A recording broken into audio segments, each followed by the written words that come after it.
The sound of an old engine turning over for the first time in 23 years echoed through the quiet workshop like the heartbeat of someone returning from the past. Dust floated through the morning sunlight, a woman worth hundreds of millions stood frozen with tears filling her eyes, and a single father wearing grease-stained work clothes slowly removed the wrench from his hand. She had arrived with an offer of $500,000 to anyone who could restore her late father's forgotten car. He looked at her, smiled gently, and asked for only $15. At that moment, everyone watching realized this was never a story about money. It was a story about promises, memories, and the priceless value of kindness. Before we begin this unforgettable journey, please take a second to like, comment, share, and subscribe to the channel HeartofResham if you believe in second chances. Your support helps these heartfelt stories reach people who may need hope today. Every town has one place that time seems to forget. On the edge of Maple Ridge sat a tiny repair shop with faded blue paint, a rusty sign that simply read, Rowan Auto Service, and flower pots that somehow always looked alive despite the cracked concrete surrounding them. The owner, 38-year-old Elias Rowan, had spent nearly 2 decades repairing cars instead of replacing them. He believed every machine had a story, just as every person carried invisible scars. Since losing his wife to an unexpected illness 7 years earlier, he had raised his 10-year-old daughter, Ivy, alone. Every morning before sunrise, he packed her lunch, walked her to school, and returned to his shop where worn-out engines became his daily companions. Business was never easy. Expensive dealerships stole most customers, bills continued to pile up, and some evenings he quietly counted loose coins before buying groceries. Still, nobody ever left his garage feeling ignored because Elias believed kindness should never depend on someone's bank account. Several states away, Amelia Cross had built one of the country's largest technology companies. Financial magazines called her one of the youngest self-made millionaires in America, but success had never erased the emptiness inside her heart. 23 years earlier, when she was only 15, her father Nathan Cross had died unexpectedly from a heart attack before finishing the restoration of his treasured 1968 classic coupe. That unfinished project had remained locked inside a climate-controlled warehouse ever since. Every birthday, every holiday, every major achievement reminded Amelia that the one person she wanted to celebrate with was no longer there. She had purchased companies worth hundreds of millions of dollars, yet she could never buy another conversation with her father. As Father's Day approached once again, Amelia made an announcement that spread across television, newspapers, and social media. She offered $500,000 to anyone who could completely restore her father's beloved car exactly as he had dreamed. Master mechanics, celebrity restoration experts, luxury automotive companies, and collectors from around the world rushed to compete. Some promised perfection. Others guaranteed museum-quality craftsmanship. One after another they inspected the forgotten vehicle, but each eventually admitted the same thing. Too many original parts had deteriorated. Too many handwritten notes were missing. Nobody truly understood what Nathan Cross had envisioned. Weeks passed without success until an elderly retired mechanic named Walter happened to see the news report. Walter smiled quietly because he remembered another young mechanic who once apprenticed under him years ago.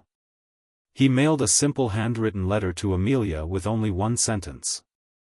If anyone can understand a father's unfinished dream, it's Elias Rowan in Maple Ridge. Curiosity led Amelia to the small town on a bright spring morning. Her luxury SUV looked strangely out of place beside dusty pickup trucks parked near the modest garage. She expected modern equipment and a polished showroom. Instead she found sunlight pouring through old windows, shelves filled with carefully organized tools, and a little girl doing homework in the office while humming softly. Elias greeted her with warm eyes rather than excitement over her expensive clothing or security team.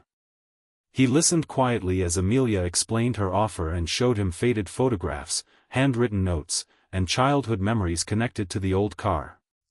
He never interrupted. Instead, he carefully studied every picture as though reading chapters from someone's life. When the vehicle finally arrived on a trailer, the entire town gathered outside the workshop. The car looked hopeless. Rust covered nearly every panel. The engine refused to move. Leather seats had cracked beyond recognition, and years of silence seemed trapped inside every inch of metal. Most people saw junk. Elias saw fingerprints left by a father who had loved his daughter more than anything. Instead of beginning repairs immediately, Elias spent 3 full days doing something no other mechanic had considered important. He read every notebook Nathan had left behind, examined every family photograph, studied every tiny scratch on the dashboard, and even smelled the faded interior because memories often linger where words disappear. He realized Nathan had never wanted a perfect show car. He wanted a family car that carried laughter, weekend road trips, and simple happiness. Restoring memories required more than replacing parts. The following weeks became a quiet masterpiece of patience. Each morning sunlight entered the workshop while birds sang outside, and Elias carefully rebuilt one piece at a time. Whenever he discovered a part that could still be saved, he restored it instead of replacing it. He polished the original steering wheel because Nathan's hands had once rested there. He repaired tiny imperfections instead of hiding them because real families never lived perfect lives. Ivy often helped organize screws and clean tools after school, asking questions about engines while Amelia occasionally visited without cameras or reporters. Slowly, the millionaire and the mechanic began sharing stories rather than business discussions. Amelia spoke about endless board meetings and lonely penthouses. Elias spoke about bedtime stories, school projects, and learning that love often grows strongest after heartbreak. One afternoon Ivy innocently asked Amelia whether rich people ever felt lonely. The question lingered in the air longer than anyone expected. Amelia quietly admitted that success had filled her calendar but never the empty chair across her dinner table. Elias simply nodded because pain never measured wealth. It measured absence. As restoration continued, something unexpected happened throughout Maple Ridge. Local neighbors began dropping off old photographs of Nathan, who had once traveled through town during family vacations decades earlier. An elderly waitress remembered his favorite pie. A retired police officer found an old roadside picture showing the car exactly as Nathan had customized it years before. Piece by piece, strangers contributed forgotten memories that no amount of money could purchase. The restoration slowly transformed into a community honoring someone most had never truly known. After nearly 4 months, the final morning arrived. Bright daylight streamed across the workshop floor as Elias carefully installed the last original emblem onto the hood. He stepped back, wiped his hands with an old cloth, and invited Amelia inside. The restored coupe looked breathtaking, not because it sparkled like a brand new luxury vehicle, but because it looked alive. Every detail reflected Nathan's dream exactly as preserved through memories, photographs, and patient craftsmanship. Amelia slowly opened the driver's door. The familiar scent instantly carried her back to childhood weekends spent beside her father. She gently placed her hands on the steering wheel and noticed tiny imperfections Elias had intentionally preserved. Tears rolled freely down her face because those marks were where her father had rested his wedding ring while driving. Nobody else could have known their importance unless they had truly listened. Elias quietly turned the ignition key. The engine hesitated for one brief second before roaring smoothly to life. Birds scattered outside as the beautiful sound filled the entire neighborhood. Amelia closed her eyes. For a fleeting moment, it felt as though her father had returned. Unable to contain her gratitude, Amelia instructed her assistant to prepare the promised $500,000 payment immediately.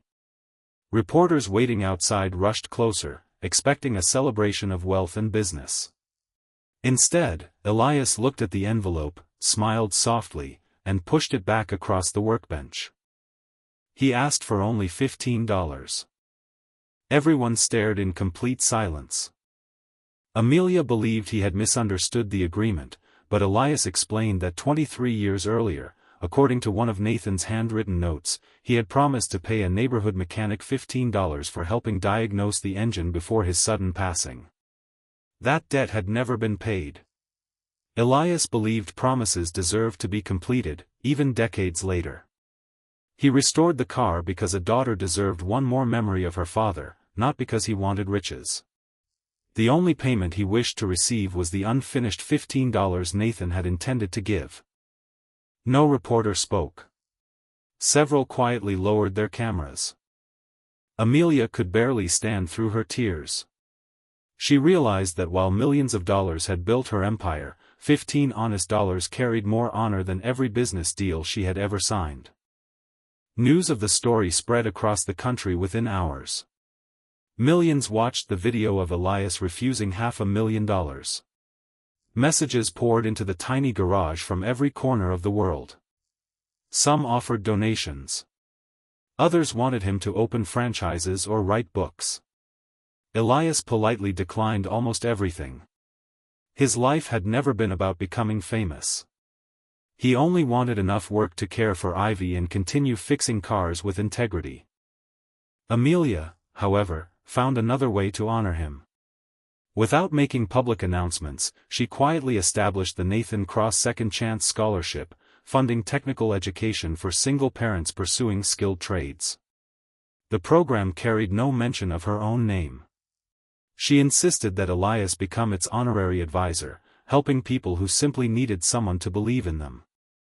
Years later, graduates from that scholarship often visited Maple Ridge. Some arrived driving restored classics. Others brought their own children to meet the humble mechanic whose choice had changed countless lives. Elias always greeted them the same way, with oil on his hands, a welcoming smile, and time to listen. Ivy eventually grew into an accomplished engineer inspired by both her father's compassion and Amelia's generosity. She often reminded young apprentices that the greatest repairs were never made with expensive tools but with patient hearts willing to restore what others had abandoned. If this story has touched your heart, please like this video, leave a heartfelt comment, share it with someone you care about, and subscribe to HeartofResham. Your support allows more inspiring stories of hope, kindness, and second chances to reach people around the world. Special request: before this story ends, please comment one word below, kindness, if you believe that integrity is worth more than money. As the evening never arrived in this story because hope was born beneath the bright daylight, the little blue garage remained open beneath the warm afternoon sun. Cars continued coming and going, children laughed outside, flowers still bloomed beside cracked concrete, and somewhere inside that peaceful workshop hung a faded receipt for $15. To strangers it looked ordinary. To everyone who knew its story, it was the most valuable payment ever accepted, because it proved that a heart guided by love can restore far more than broken machines. It can restore faith in humanity itself.